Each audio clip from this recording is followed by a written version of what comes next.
মোফাক্কেরুল ইসলামের দোষটা কোথায় এখনো পর্যন্ত সেটাই দেখাতে পারলো না। মোফাক্কেরুল খুব সহজেই রাজ্য সরকার এবং কেন্দ্রীয় সরকার উভয় সরকারেরই দৃষ্টি আকর্ষণ করেছে এবং তারা কোনোভাবেই চাইছে না একটা মুসলিম নেতৃত্ব উঠে আসুক।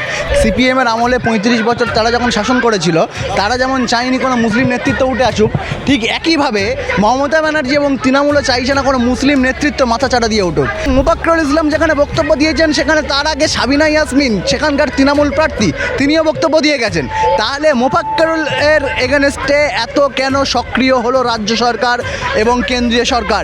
আমরা যেটা আশা করিনি যে বিজেপিকে আটকা দেওয়ার জন্য আমরা যেটা ভেবেছিলাম যে সবচেয়ে বড় শক্তি তৃণমূল সরকার, কিন্তু আজ সেই ধারণা মমতা ব্যানার্জি স্বয়ং পাল্টে দিলেন।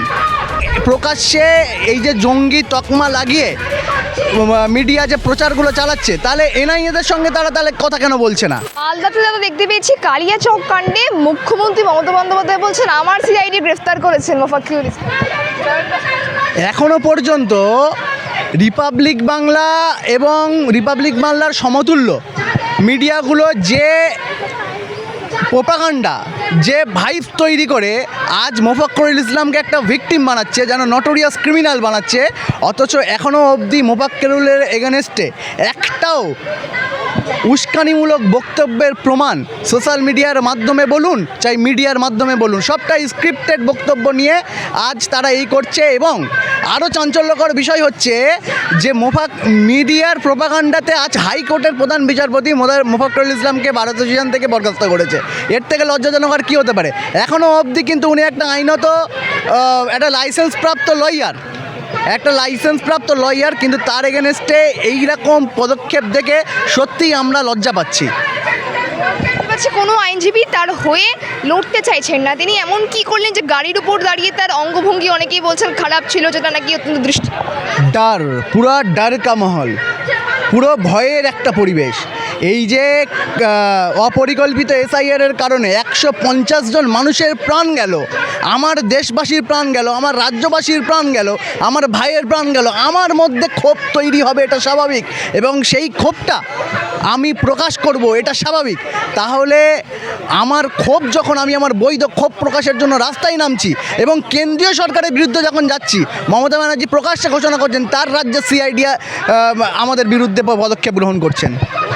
এর থেকে লজ্জাজনক এবং এর থেকে বড় আক্ষেপের আর কিছু হতে পারে না। এবং 2026 বিধানসভা ভোটের আগে আমরা যেটা আশা করিনি যে বিজেপিকে আটকা দেওয়ার জন্য আমরা যেটা ভেবেছিলাম যে সবচেয়ে বড় শক্তি তৃণমূল সরকার, কিন্তু আজ সেই ধারণা মমতা ব্যানার্জি স্বয়ং পাল্টে দিলেন। মোফাক্কেরুল ইসলামকে প্রতিটি গদি মিডিয়া বলছে তিনি নাকি বড় আক্ষেপ, কিন্তু তিনি যে জঙ্গি কার্যক্রম করেছে তার একটা প্রমাণ তো দিতে পারছেন না। এবং প্রকাশ্যে এই যে জঙ্গি তকমা লাগিয়ে মিডিয়া যে প্রচারগুলো চালাচ্ছে, তাহলে এনআইএদের সঙ্গে তারা তাহলে কথা কেন বলছে না? এনআইএর সঙ্গে কথা বলে মোফাক্কেরুল ইসলাম যদি কোনো জঙ্গি কার্যক্রম করে থাকেন, তাহলে সেটার অবিলম্বে একটা পদক্ষেপ গ্রহণ করে মোফাক্কেরুল ইসলামের বিরুদ্ধে শাস্তির ব্যবস্থা হোক। সেটা একটা দেশবাসী, তিনি যদি কোনো কার্যক্রম করে থাকে তাহলে আমিও একটা দেশবাসী হিসেবে চাই যে মোফাক্কেরুল ইসলামের শাস্তি হোক। কিন্তু এখনও পর্যন্ত মোফাক্কেরুল ইসলামের বিরুদ্ধে কোনো বৈধ প্রমাণ, ভিডিও, কোনো কিছুই পাওয়া যায়নি। বরং তিনি সমাজ কাজে ব্রতী, তিনি বরাবরই গণতান্ত্রিক পদ্ধতিতে কথা বলেন, তিনি সমাজ কার্যে সবসময় অন্যায়ের বিরুদ্ধে তিনি একটা ঢাল হয়ে দাঁড়ান।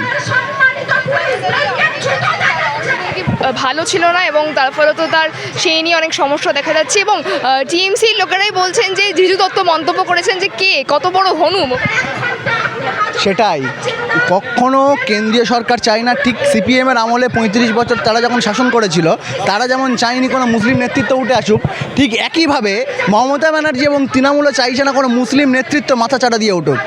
সম্প্রতি দেখা গিয়েছে 2021 সালের পর থেকে মোফাক্কেরুল ইসলামের একটা আলাদা ক্রেজ তৈরি হয়েছে রাজ্য জুড়ে, মুসলমান সংখ্যালঘুদের মধ্যে এবং আরও অন্যান্য ধর্মাবলম্বী সংখ্যালঘুদের মধ্যে মোফাক্কেরুল ইসলামকে নিয়ে একটা আলাদা ক্রেজ, আলাদা একটা ভালোবাসা তৈরি হয়েছে। তিনি যেখানে দাঁড়ায় সেখানে ভিড় লেগে যায়, তিনি যেখানে যায় সেখানে ক্রেজ তৈরি হয়। তাই মোফাক্কেরুল খুব সহজেই রাজ্য সরকার এবং কেন্দ্রীয় সরকার উভয় সরকারেরই দৃষ্টি আকর্ষণ করেছে এবং তারা কোনোভাবেই চাইছে না একটা মুসলিম নেতৃত্ব উঠে আসুক। তারপরেও আমি বলছি মোফাক্কেরুল ইসলাম যদি কোনো ভুল করে থাকেন তাহলে আমি যদি বলি ঠিক আছে, মোফাক্কেরুল ইসলাম যেখানে বক্তব্য দিয়েছিলেন আগের দিন, সেটা NH-12 ওপর আশিমা হসপিটালের উল্টো দিকে। আর যে ঘটনাটা ঘটেছে, আপত্তিকর ঘটনা, সেটা তার লোকেশনের থেকে 24 কিলোমিটার দূরে সুজাপুর বিধানসভার কেন্দ্রে। এবং মোফাক্কেরুল ইসলাম যেখানে বক্তব্য দিয়েছেন, সেখানে তার আগে সাবিনা ইয়াসমিন, সেখানকার তৃণমূল প্রার্থী, তিনিও বক্তব্য দিয়ে গেছেন। তাহলে মোফাক্কেরুল এর এগেনস্টে এত কেন সক্রিয় হলো রাজ্য সরকার এবং কেন্দ্রীয় সরকার? এটা সত্যিই আমাদের ভাবাচ্ছে। এবং মোফাক্কেরুল ইসলামের দোষটা কোথায় এখনো পর্যন্ত সেটাই দেখাতে পারলো না। মুসলিম বলেই কি তার সাথে এরকম? অবশ্যই মোফাক্কেরুল মুসলিম বলেই তার সঙ্গে, এটা আমি প্রকাশ্যে বলছি। এবং আমি এটাও বলছি, আজকে আপনারা আমাকে প্রশ্ন করছেন, আমার নাম মুস্তাইদ আল শফি, আমিও একটা মুসলিম পরিবারের ছেলে। আজকে হয়তো মোফাক্কেরুল ইসলামের বিষয়ে যে নিরপেক্ষ প্রশ্নগুলো আপনারা করছেন, এর উত্তরও আমি নিরপেক্ষভাবে দিচ্ছি। কিন্তু এটাও হতে পারে আপনাদের এই মিডিয়ার মাধ্যমে এই প্রচার, এই খবর প্রসার হয়ে আমাকেও এর এগেনস্টে, আমার এগেনস্টেও কোনো তারা পদক্ষেপ গ্রহণ করতে পারে। তাহলে কি শুধুমাত্র মুসলিমদের ভোট ব্যাংকের জন্য ব্যবহার করা হয়? অবশ্যই মুসলমানদেরকে গোলাম করে রাখা হচ্ছে, মুসলমানদেরকে নেতৃত্বের জায়গায় আসতে দিচ্ছে। যেমনভাবে ফিরহাদ হাকিম, ঠিক আছে, ফিরহাদ হাকিমকেও আসতে দেওয়া হয়নি, সিদ্দিকুল্লাহ চৌধুরীকে আসতে দেওয়া হয়নি, সেই একইভাবে প্রতিকুর রহমান, যাকে CPM থেকে ধার করে নেতৃত্ব তৈরি করেছে, ঠিক একইভাবে মুসলমানদেরকে বরাবরই গোলাম করেই রাখবে এই মমতার সরকার।